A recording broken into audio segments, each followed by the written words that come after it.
Olá, amigos e amigas, espectadores do nosso canal TV Varadouro. Estamos aqui de volta para mais um episódio.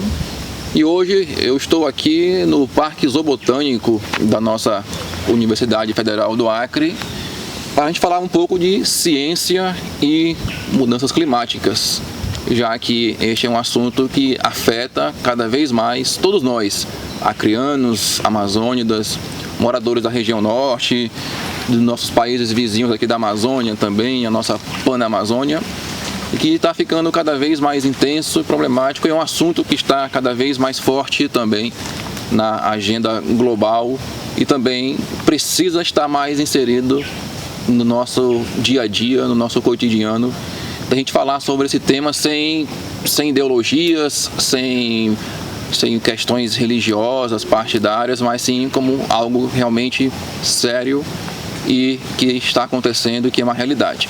Para isso, eu vim aqui até a UFAC, nesse belo campo, paisagem que nós estamos aqui, conversar com uma das maiores vozes especialistas neste assunto aqui dentro do estado do Acre, dentro da Amazônia, que é o professor Foster Brown, cientista ambiental, ecólogo.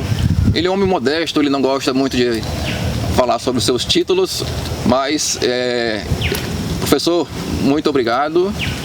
O senhor tem sido sempre muito receptivo a mim quando eu o procuro para fazer reportagens, entrevistas, para tratarmos deste tema tão delicado e preocupante que nós estamos vivendo aqui no Acre, que são os efeitos das mudanças climáticas, né? Nós temos, nessa última década, aí, presenciado a cada ano secas extremas, enchentes extremas que atingem níveis cada vez mais recordes, desabrigando mais pessoas, destruindo roçados, plantações nas beiras dos rios, comunidades ribeirinhas. E como é que nós podemos, professor, falar para as pessoas, para o público, o que é a mudança climática e como isso está já hoje realmente em atividade, professor? Okay. Muito obrigado pelas oportunidades de estar com vocês. Eu diria, a primeira coisa é analisar, temos mudanças? Pessoas para perguntar que sabem mais, não são as pessoas como eu, que muitas vezes trabalham na área no laboratório com ar-condicionado. É com pessoas que vivem fora, que vivem na natureza, seja povos indígenas, ribeirinhos, extrativistas, etc. 10 anos atrás, nós fizemos um trabalho de série de workshops com essas pessoas. A primeira coisa que nós perguntamos: você está observando alguma mudança? E isso foi na época de 2009, 2010. Todos falaram que está ficando mais quente, que as chuvas menos previsíveis, mais intensidade, o período seco está prolongando, é mais difícil subir os rios, uma série de coisas. Isso foi 10 anos atrás. Então ele já está observando. E os dados científicos confirmam essa tendência. Nós estamos já, faz tempo, período de mudanças. E nessas mudanças, os eventos extremos estão ficando mais comuns. E nesses aspectos, se olha desde 2010, onde pessoas já falaram que tinha mudanças, nós triplicamos o número de municípios que tiveram que fazer declarações de problemas com inundações ou secas ou queimadas. Então, se estamos no meio de mudanças climáticas para a nossa região. E segundo, a tendência é para isso acelerar e fica mais complicado. Qual o papel, a gente ouve muito, assiste muito no noticiário, os países, o mundo todo cobrarem a preservação da floresta amazônica, dizendo que ela é essencial para esse equilíbrio do clima no mundo. Ao mesmo tempo, nós aqui dentro já estamos sentindo esses impactos das mudanças climáticas, né? Como é que fica essa contradição, né, de a floresta ser responsável por equilibrar o clima do mundo e aqui dentro nós estamos sendo já tão impactados pelos eventos extremos climáticos? O Einstein uma vez disse: simplifique o máximo possível, mas não simplifique demais. Na verdade, tem vários processos que estão afetando o clima. Um dos processos é o cúmulo de gás carbônico, CO2, na atmosfera. Estamos aqui na floresta, essas plantas evoluíram com concentrações de CO2 na faixa de 280, 300 partes por milhão. Nos últimos 60 anos, nós ampliamos a concentração aqui para 420 partes por milhão, no planeta inteiro. Então, já estamos alterando como esse sistema funciona. E essa alteração é bastante complicado, não só como pode afetar a vegetação e a produtividade agrícola também, mas a retenção de calor no planeta. Então isso está acontecendo a nível global. Mas temos outros processos que acontecem mais local. Um exemplo, onde estamos. Se você está dentro da floresta do meio-dia, você tem um clima. Se você está no pasto ao lado, meio-dia, é outro clima. Isso se chama variações na microescala. A gente está alterando clima, desmatamento altera clima. Esses processos, numa escala local. Mas tem também o efeito regional. Toda essa vegetação aqui está emitindo um gás invisível, chama vapor de água. Nós também, nós estamos evaporando, que está resfriando o corpo. Esse processo chama transpiração, faz uma reciclagem. A chuva cai, entra uma parte, vai no rio e volta para o mar, mas outra entra no solo, absorvido pelas plantas, puxado pelas folhas, emitido como vapor para resfriar a folha, e esse vapor está levado para vento, para outro lugar onde cai, etc. Então, esse processo é especialmente importante na época seca. E o que nós temos? Que a época seca está se prolongando. Então, desmatamento na escala da Amazônia afeta o transporte de vapor de água e, consequentemente, as chuvas. Ou seja, o desmatamento que acontece aqui, local, impacta na quantidade de chuva que cai aqui dentro. De um certo nível aqui, mas também regional. O que desmata, a área desmatada no leste da Amazônia, sul do Pará, no Pará, Mato Grosso, Rondônia, é menos transporte de vapor de água na época seca. Para cá. Para cá. Para o sul da Amazônia. Sim. E a diferença entre o Cerrado de Brasília e a floresta de Brasileia não é necessariamente a quantidade total da água que cai durante o ano, e quando caem as chuvas. Esse quando caem as chuvas está mudando. E você fala com produtores rurais, etc., pessoas estão percebendo que está prolongando a época seca. Então, o Cerrado, que é algumas florestas, grama, etc., que tem em Brasília, acontece porque as chuvas estão concentradas em poucos meses e a seca está bem 6, 7 meses. Estamos caminhando para esse tipo de clima. Nos últimos 40 anos, ampliou quase um mês, basicamente, o período seco aqui nessa parte da Amazônia. A continuação dessa tendência vai colocar em perigo esse processo de reciclagem. Então, acelerando disso, o desmatamento acontecendo em outras partes da Amazônia. Então, nós estamos aqui, mas parte da nossa chuva vem de florestas na parte leste da Amazônia. Desmatamento lá afeta as chuvas aqui. Está tudo conectado. Sim. Professor, nós temos hoje, nesse 2023, um cenário de formação de um El Niño, né? Que é o aquecimento das águas do Oceano Pacífico, chama-se Pacífico Equatorial, né? Ali na costa do Peru, enfim. E está se projetando esse ser um dos mais fortes El Niños dos últimos tempos. Quais são os impactos deste El Niño para a Amazônia E por que um fenômeno que acontece tão distante da nossa realidade local aqui no Acre e na Amazônia vem afetar o nosso clima aqui na região? Okay.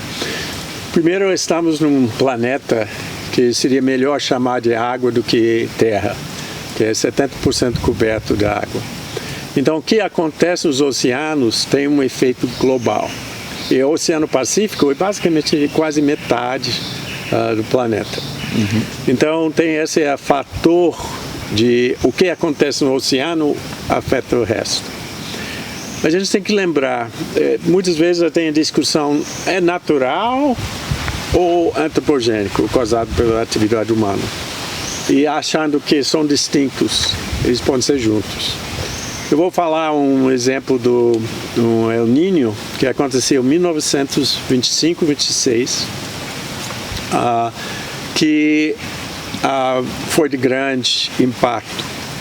Então, para o Acre, naquela época, não caiu chuva em setembro, não caiu em outubro, não caiu em novembro, nem caiu em dezembro, não caiu em janeiro, só caiu em fevereiro.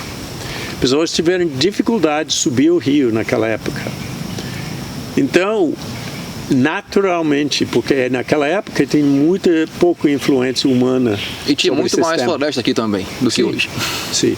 Então, o El Niño desce repetindo agora, menos que 100 anos mais tarde. Pensa bem, com o número de fogos que nós temos na região e a população de 400 nas cidades, etc., que precisa de água, esse tipo de atividade ou evento natural ia dar um problema muito sério. E, aliás, já emitimos um alerta para ver o grupo de Pessoas de Defesa Civil e Gestão de Risco da região MAP, que esse ano a gente pode enfrentar essa situação de eventos extremos, mais extremos que normal. Podemos ter igual de 1925, que o senhor falou? Só que é um pequeno diferente, é mais quente. O planeta aumentou a temperatura. Então nós temos, em grande parte por causa das nossas emissões de gases, especialmente gases de efeito de estufa, CO2, gás carbônico. Então, se o processo natural já está acontecendo, estamos ampliando disso de atividade potencializando humana. Os efeitos dele. E nós temos uma infraestrutura nessas cidades mais frágeis. Nosso sistema de produção de comida, nossos sistemas de abastecimento de áreas urbanas e áreas rurais. Já nos últimos anos, nós estamos levando carro-pipas aqui no município de Rio Branco para a área rural. E se foi difícil dos outros anos que não tinha El Niño, esse ano potencial e o ano que vem pode ser uma coisa muito mais problemática. Sim, porque esse El Niño ele não tem efeito só agora. Então, o efeito dele é prolongado para os próximos anos também. Provavelmente. Mas como eu falo, nós estamos modificando o clima. Então, o processo natural agora está sendo influenciado por atividade humana e é mais difícil saber como vai ser o resultado. Mas existem, como vocês podem ver notícias, acontecendo eventos extremos no planeta inteiro. Sim. Secas, inundações, etc., que são além do que pessoas têm em termos de sua experiência. Então, podemos aprender dos outros e se preparar aqui para eventos mais extremos do que nós tivemos no passado. E o que nós temos de perspectiva para mitigar esses efeitos? Combater o desmatamento e reflorestar? Quais são os...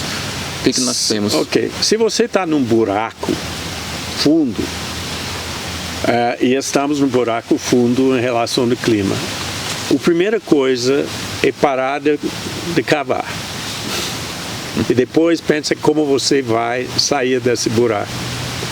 Parar de cavar e parar desmatamento. O desmatamento está acelerando esses processos porque está cortando, de um lado, a reciclagem de água. Segundo, está afetando localmente e regionalmente a temperatura. É óbvio, quando você anda na floresta versus uma área desmatada no meio-dia. Então, essa é a primeira coisa. É outra, mas temos demandas. Nós temos provavelmente mais 2 bilhões de pessoas que vão aumentar nossa população, que já está 8 bilhões, nos próximos 30, 40 anos. Então, precisamos ter sistemas agrícolas resilientes a essa questão de mudanças climáticas. Isso significa a mudança do nosso modelo de produção. Nós temos que uma série de coisas. Não sou especialista nesta área, mas eu posso ver que nós temos um problema sério de nossos sistemas, porque estão baseados sobre um clima do passado. E agora nós temos um clima que está em mudança. E como é que nós podemos fazer com que a sociedade local, acriana, da Amazônia, na verdade eu pergunto para o senhor, nós aqui temos essa percepção do que está acontecendo, ou as pessoas acabam achando que isso é um discurso que vem de cima para baixo, de fora para dentro? Como é que a gente pode trabalhar, fazer com que as pessoas locais, os amazônicos, o caboclo, o ribeirinho, o agricultor, o extrativista, atente-se para que nós estamos em risco? Quase sempre quando eu falo com pessoas na área rural, todos sabem que está mudando o clima. Então, isso não é coisa de debate, a pessoa já está sentindo. A questão é olhando para frente. Então eu peço pessoas pensarem, se aumentou, por exemplo, um produtor rural diz, professor, eu não consigo trabalhar no roçado porque a tarde é quente demais, aí não aguento. Sim. O que você acha vai ser a situação daqui 10 anos, 20 anos, 30 anos? Pessoas param, pensam e às vezes tipicamente não respondem, porque eles não estão pensando extrapolação disso para o futuro. E essa extrapolação é que me assusta em termos de vida dos meus netos. As crianças hoje em dia vão enfrentar uma situação muito mais problemática do que nós temos nossa história recente aqui.